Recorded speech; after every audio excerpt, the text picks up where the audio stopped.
I'm so tiny.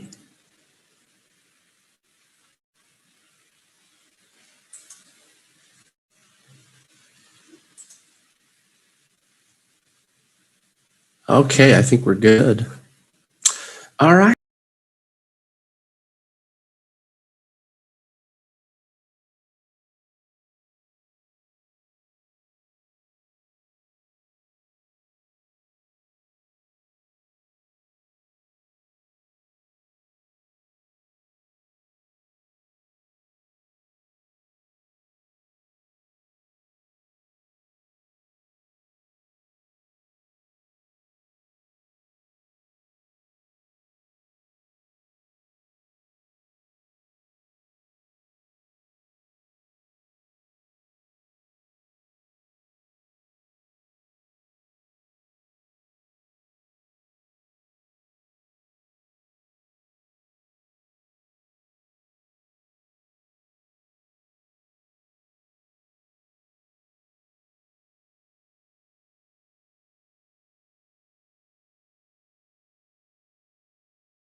My name is Yuan Tong. My repertoire is Lead on the Farte by Mendelssohn.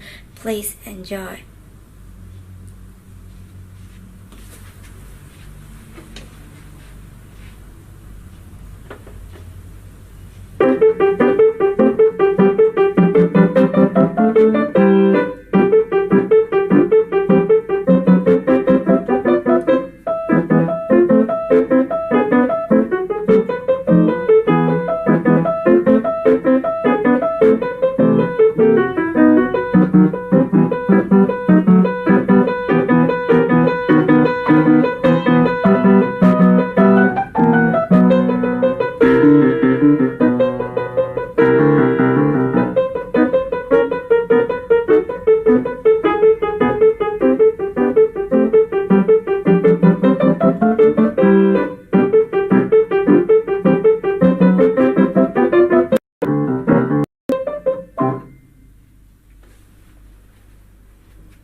This meeting is being recorded.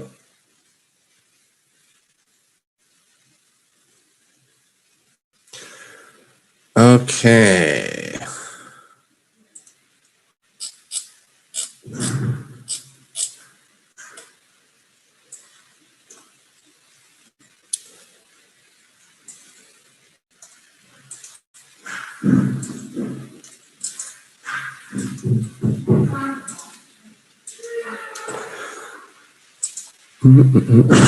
Okay.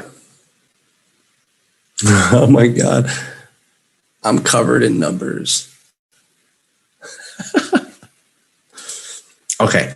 Let's start out small. Let's start out with 100.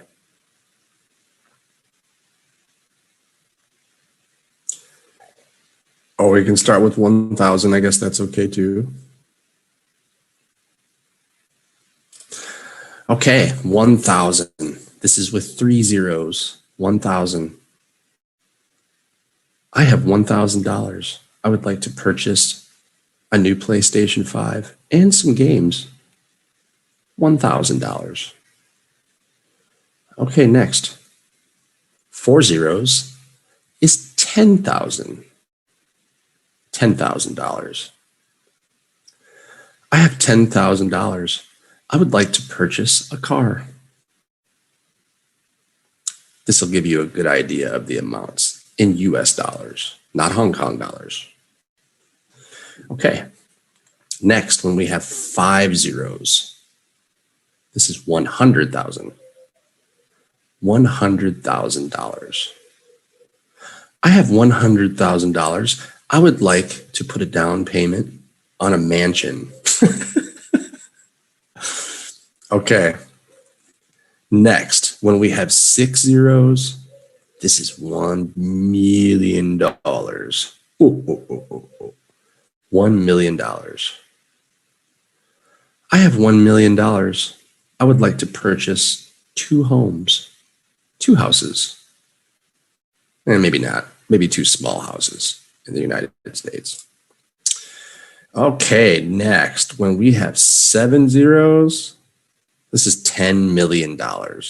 10 million. I just won the lottery and I won $10 million. God, I wish. Whew. Everything would be so nice. Okay, next, when we have 8 zeros, this is 100 million. $100 million. I just moved into the top 100 richest people in the world because I have $100 million. Probably not. Top 1,000 maybe. And last but not least, if we have 9 zeros, this is $1 billion. We change that M to a B. Billion. I have made $1 billion with my business. I'm in the top 50 richest people in the whole world.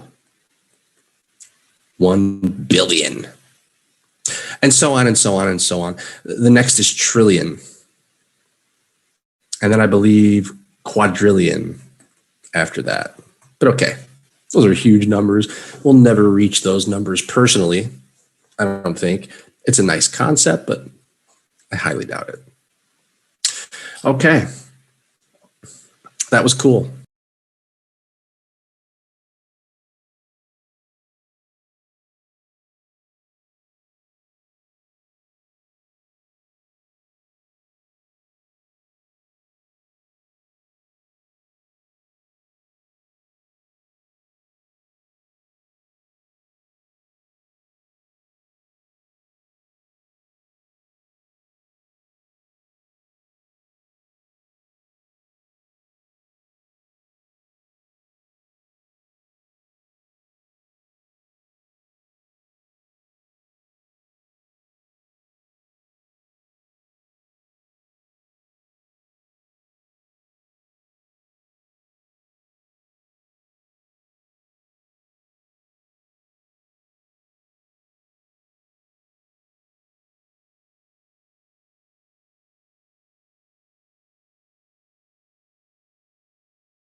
By the 2000s, This most money meeting is existed being as recorded. digital currency in banks' databases. In 2012, by number of transaction, 20 to 58% of transactions were electronic, depending on country. The benefit of digital currency is that it allows for easier, faster, and more flexible payments. Of course, very convenient. Okay, cryptocurrencies. Does anybody have cryptocurrencies? Any Bitcoin investors? I mean, I think that's definitely the wave of the future. Who wants some Bitcoin? You want some Bitcoin? Here you go. I am spitting Bitcoins, people.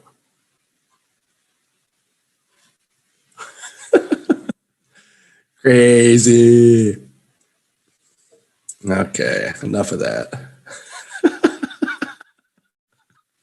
Bitcoin is the future. All right, enough. In 2008, Bitcoin was proposed by an unknown author under the pseudonym of Satoshi Nakamoto. It was implemented by the same year. Its use of cryptography allowed the currency to have a trustless, fungible, and tamper-resistant distributed ledger called a blockchain. It became the first widely used decentralized peer-to-peer cryptocurrency. Other comparable systems have been proposed since the 1980s. The protocol proposed by Nakamoto solved what is known as the double spending problem without the need of a trusted third party. Since Bitcoin's inception, thousands of other cryptocurrencies have been introduced, of course. And this might be the future. I'm pretty sure it is. Okay, let's do money supply. In modern times, economists have sought to classify the different types of money supply. The different measures from the money supply have been classified by various central banks using the prefix M. The supply classifications often depend on how narrowly a supply is specified. For example, the M's may range from M0, narrowest, to M3, broadest. The classifications depend on the particular policy formulation used. Okay, M0. In some countries, such as the United Kingdom, M0 includes bank reserves. So M0 is referred to as the monetary base or narrow money. Okay, MB is referred to the monetary base or total currency. This is the base from which other forms of money, like checking deposits listed below, are created and is traditionally the most liquid measure of the money supply. M1, bank reserves are not included in M1. M2 represents M1 and close substitutes for M1. M2 is a broader classification of money than M1. M2 is a key economic indicator used to forecast inflation. Inflation's a bad word. Okay, M3. M2 plus large and long-term deposits. Since 2006, M3 is no longer published by the U.S. Central Bank. However, there are still estimates produced by various private institutions. And then last but not least, MZM, money with zero maturity. It measures the supply of financial assets redeemable at par on demand. Velocity of MZM is historically a relatively accurate predictor of inflation. Okay, that was very educational, I think. You know what? Let's look at some pictures of the earliest currency that really interests me quite a bit. Okay.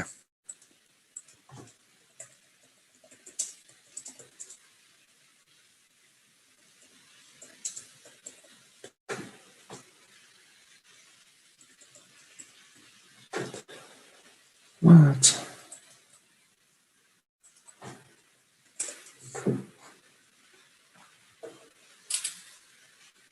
Okay, let's check it out.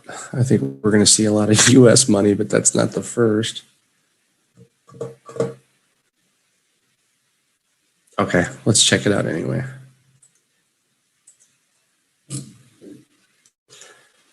All right.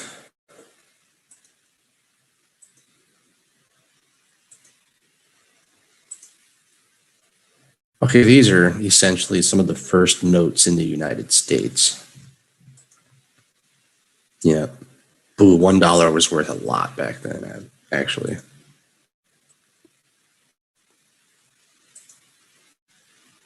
That one's not too old.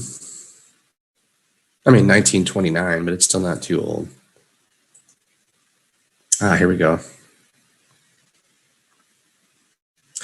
Looks like some Chinese cash. Oh, these dollars are so strange looking. Did it say a date on that one? No, this was before they put dates on.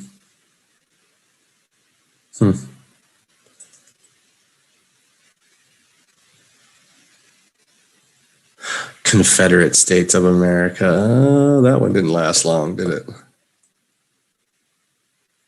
Look at this banknote. Wow. I've never seen this kind of money before. $3. Interesting. That doesn't exist anymore. There's still a $2 bill for US money, but not a 3. Aha. Ancient Chinese cash. Look at that. Hi, Celia. We're looking at ancient Chinese cash right now. Can you believe this? I'll bet that's worth a lot, actually. US again, US again. Idaho. Okay, so bills in the US used to be labeled by state? Huh. Here's rupees. Looks like some really old rupees, 1939.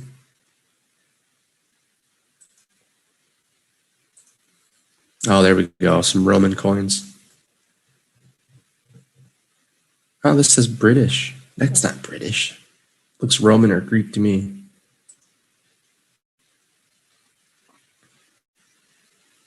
Wow.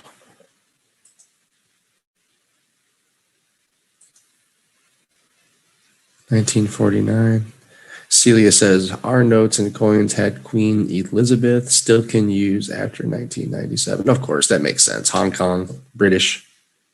Makes sense. Oh, world's first paper money. There it is. Unreal. I wonder how much this is worth. It's probably in some museum, I'm sure, but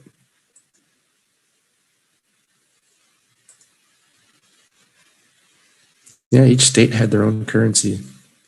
This is 1861. Wow. Back in Civil War times for the United States. I've seen these even recently, so they're still in production. This is like a hand note. That's so crazy. South Africa. I don't think that one's too old.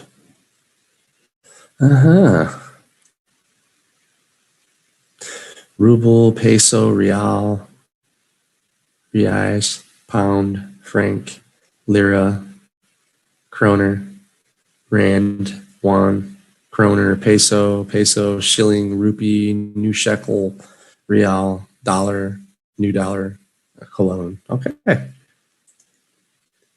We saw this one already. Yeah, ancient Greece. This is Greek coinage. So fancy, though. I mean, for that time, these stamps are great.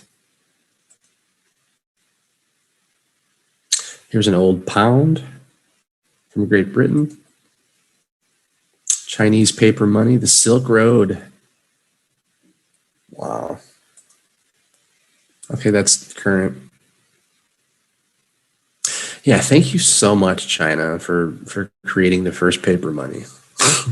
Good job. Here is a coin from 700 BC. It's the oldest coin in the world, it says.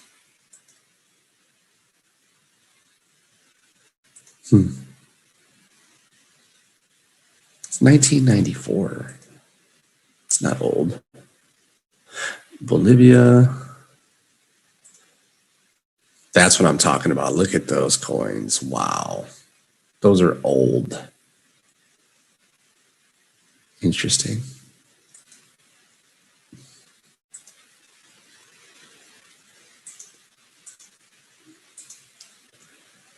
That's pretty old. Portland. Weird.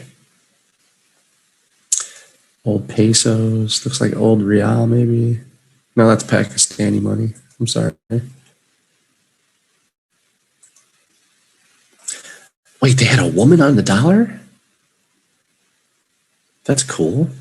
There's no women on any dollars these days. I think that's a woman. It could be a man. They had some funky white wigs back then, so like George here.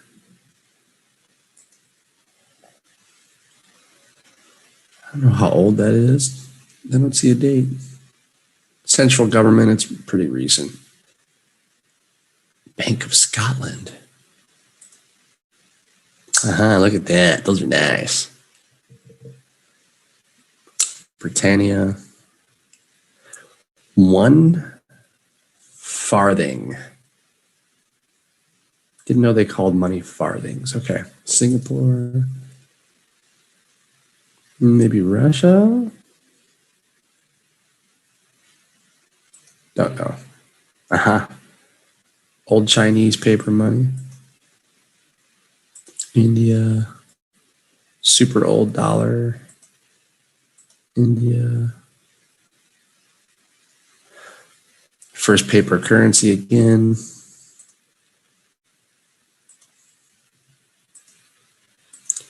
Cool stuff. Cool stuff.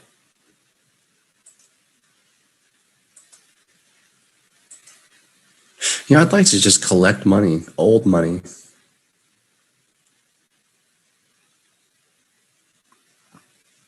Crazy. Fulton, Calhoun, Clay, Jackson, Adams, Jefferson, Washington, Franklin, Hamilton, Perry, Marshall, Webster, and Morse. Important names in U.S. history. Bank of Acadia. Don't know.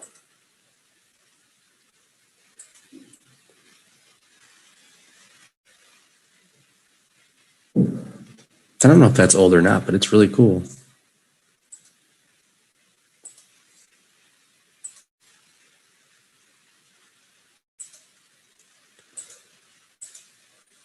These are not. Okay, that's old. 1792 coin from France. Pretty cool. They still say they're going to do this, put Harriet Tubman on the $20 bill, but I haven't seen any. Look at those ancient Greek coinage. This is so cool. Wow. I wonder, there has to be a couple of like monetary museums where you can go look at different currencies. I'd like to see this with my own eyes. I mean, in front of my own eyes, rather.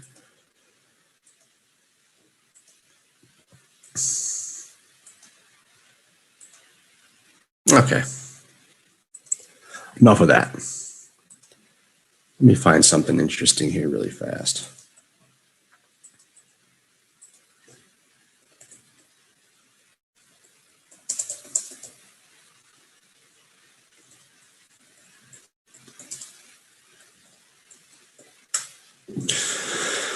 Okay.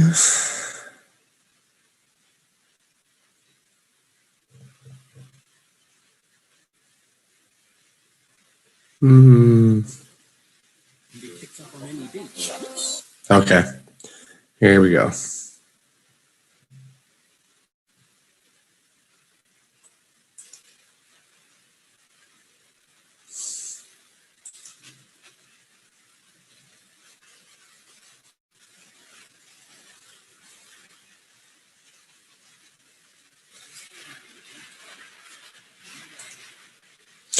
Okay. This ought to be interesting. A little video for everybody.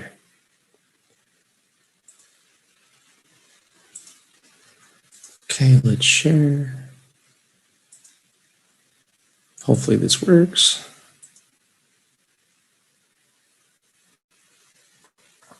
All right, the history of money, people.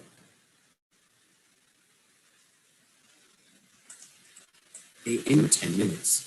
Number 1, early money. Long before money was invented, people were quite happy making, doing, and growing things for one another. In small communities, they could largely remember the payments and receipts of what was exchanged.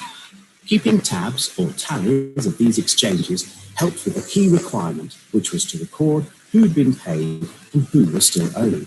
But as communities grew, so the exchanges became more and more numerous. And as people created things for the common good and rulers began to impose taxes, so the accounting was increasingly hard to keep track of. IOU notes might have been a neat solution, but unless you knew the individual issuer personally, they were hard to enforce or verify. IOU. People started to use objects, such as whale's teeth, as a kind of IOU.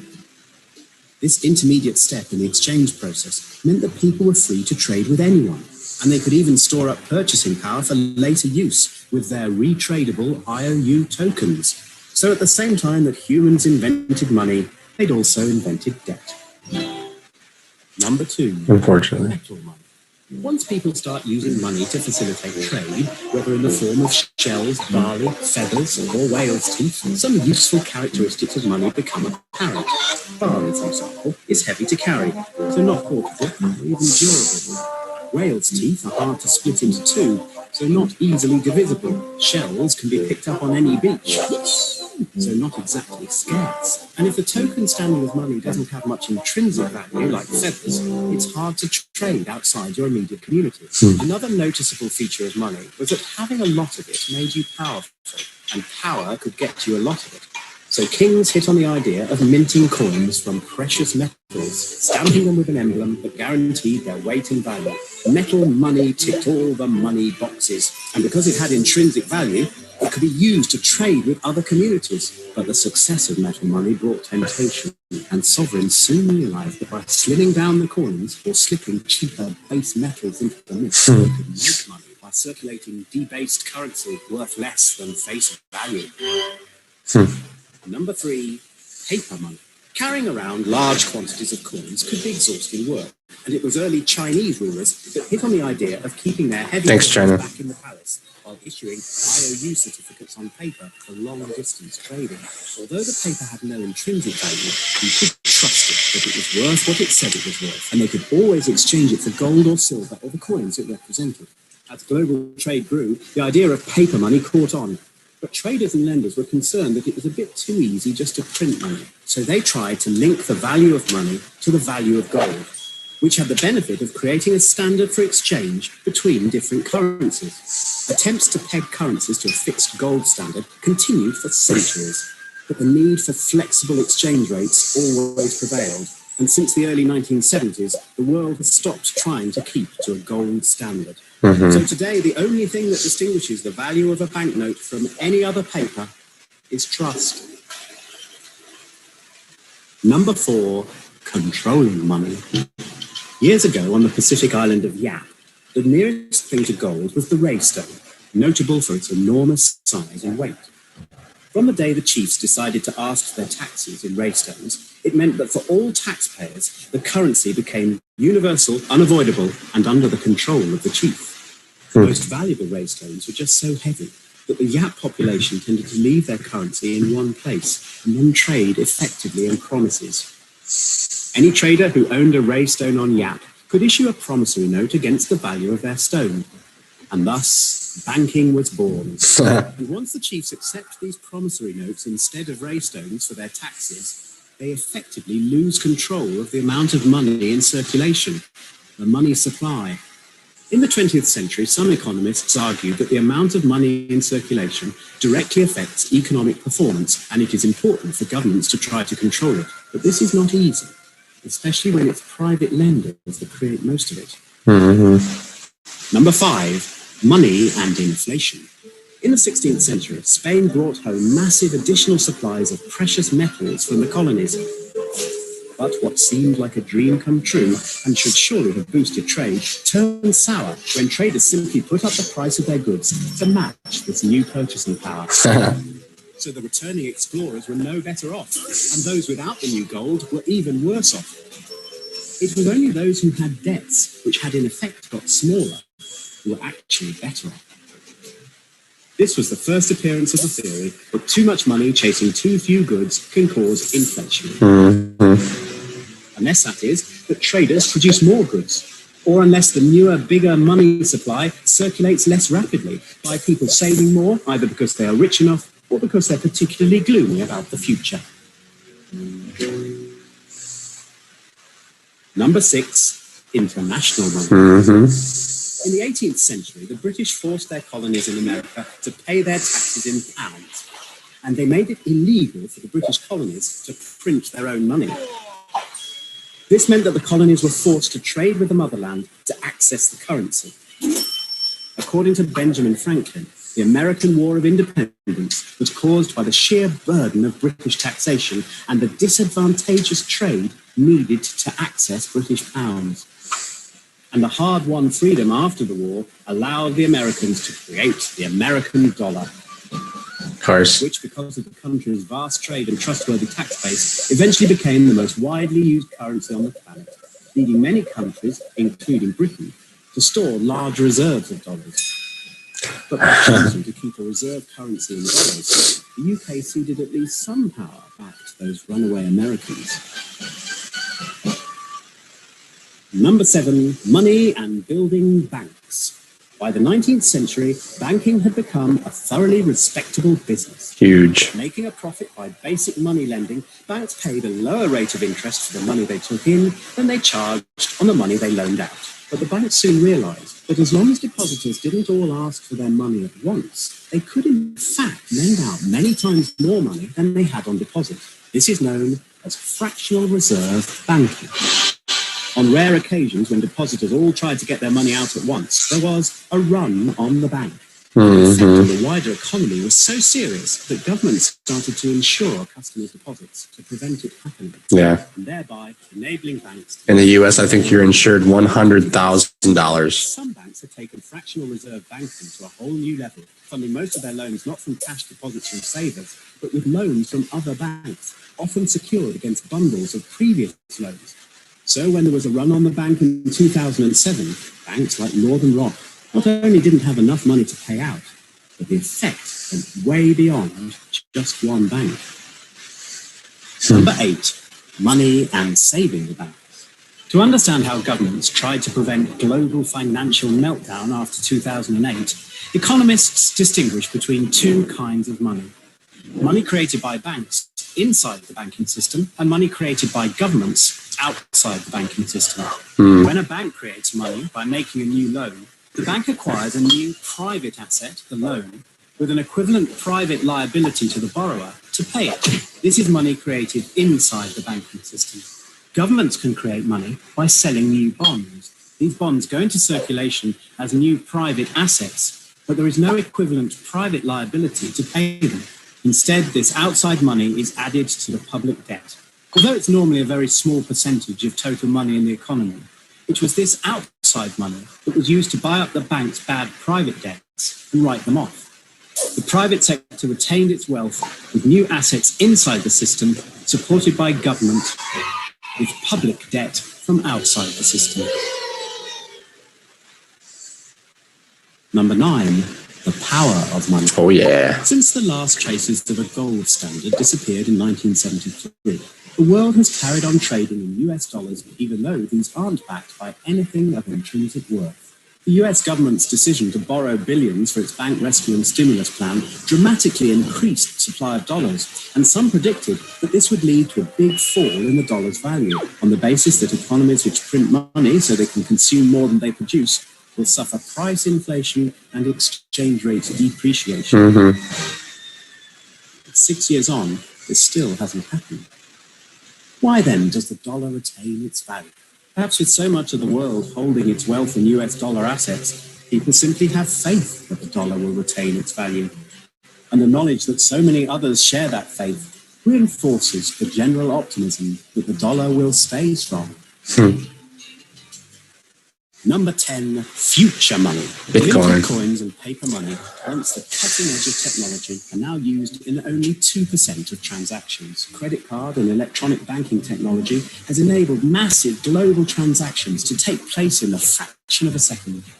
And digital technology is enabling new currencies to be created. Linden dollars, Bitcoin, and other cryptocurrencies, which exhibit the enduring characteristics of money, being hard to forge, durable, portable, divisible, and limited in supply, and which may even challenge the power of government-backed money. But until the government accepts taxes in Bitcoins or other privately issued currencies, or banks start lending in them, they are not much different from any other token, such as whale's teeth. One sign that a new form of money has become important will be when governments and banks try to control it. And if governments and banks continue to have the power to control money, those who use it will always wonder to what purpose will they put that power.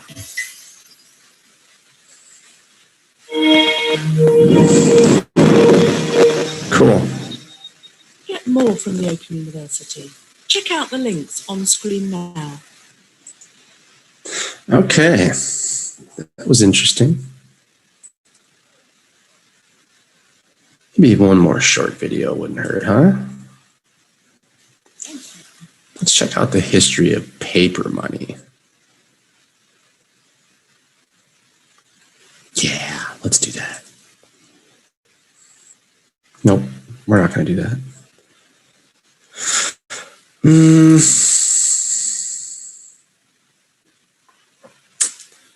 Let's see.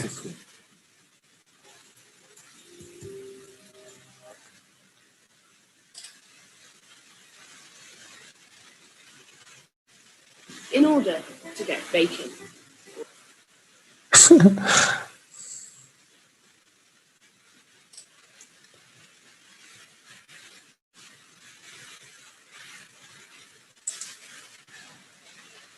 Almost there. We're going to do one more short one here. Okay. A brief history of money. Okay.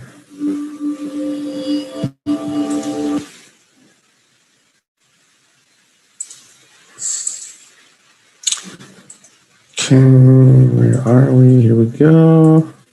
All right, lights, camera, action.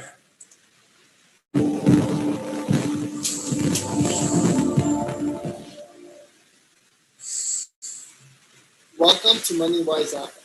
I am Christian John Salas, the founder.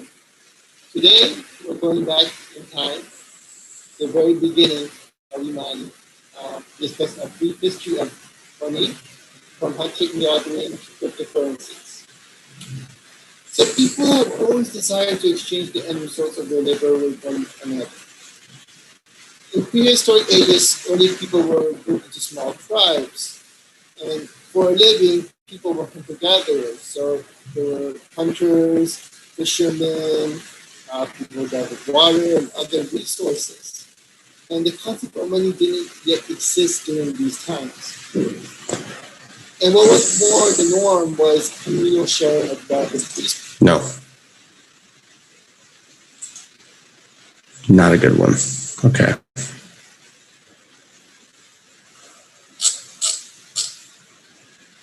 Okay, let me find something more legitimate here.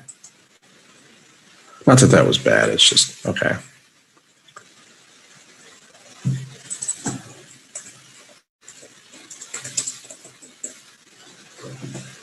Okay, almost there, people, I promise.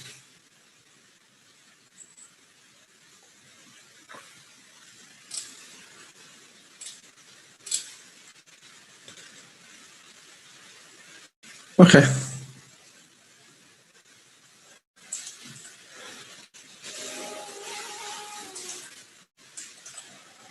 Okay, I found a good one. Almost there. Okay, lights, camera, and action, people. In the long, long ago, people bartered. They traded things they had for things they want.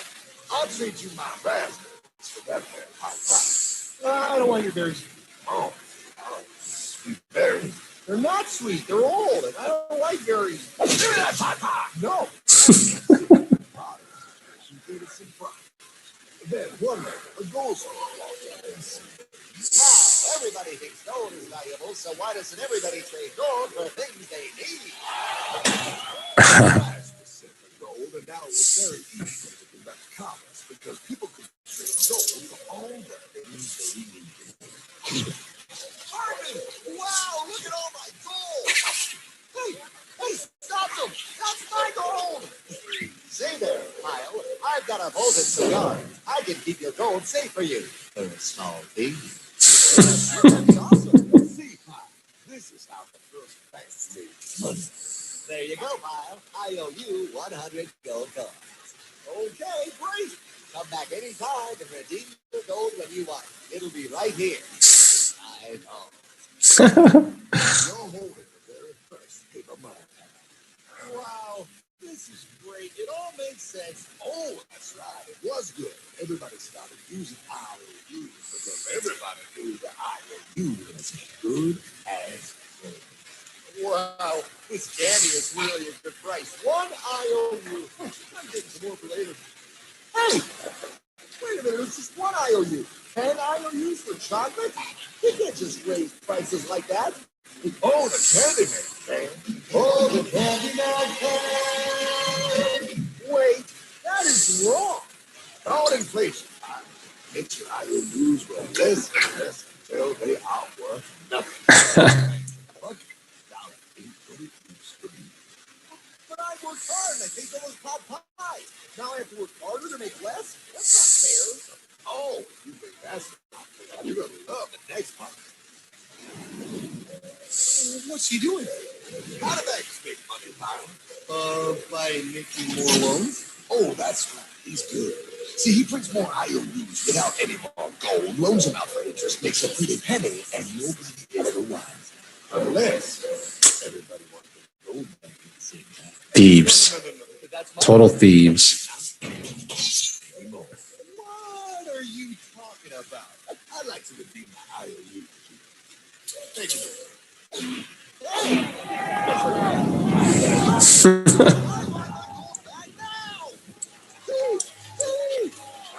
The bank run, bringing people together. See, they all found out he was stealing, made a run of the bank and demanded their gold. But as you can see, oops. gold again.